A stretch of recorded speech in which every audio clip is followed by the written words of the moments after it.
আজকে বলবো cerebellar abscess নিয়ে। এটা খুব গুরুত্বপূর্ণ কারণ সেরিবেলাম আমাদের দেহের যে ভারসাম্য সেটা রক্ষা করতে সাহায্য করে এবং সেরিবেলামে কোনো সমস্যা হলে দেহের ভারসাম্যে কিন্তু বেশ ভালো রকম সমস্যা হয়। যাক আজকে একটু বলি, সেটা হচ্ছে যে আমাদের অনেক সময় সাইনাসের ইনফ্ল্যামেশন হয়, যেটাকে আমরা সাইনোসাইটিস বলি। এখানে মাথা ব্যথা থাকে, তারপরে যে সাইনাসগুলোতে সাইনোসাইটিস হয় সেখানে ব্যথা থাকে। এছাড়া নাক বন্ধ, অনেক সময় নাক দিয়ে পানি পড়তে পারে, এরকম সমস্যা দেখা যায়।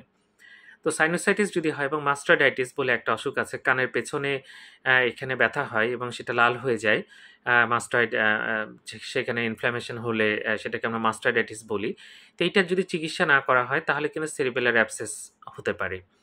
এখান থেকে সরাসরি সেরিবেলামের মধ্যে জীবাণু চলে যায়। সেটাই কিন্তু প্রধান কারণ। এছাড়া আমাদের দেখা যাচ্ছে যে যদি কারো যক্ষ্মা থাকে বা কারো যদি এইচআইভি থাকে, রোগ প্রতিরোধ ব্যবস্থা দুর্বল থাকে, তখন কিন্তু এরকম সেরিবেলার অ্যাবসেস হতে পারে।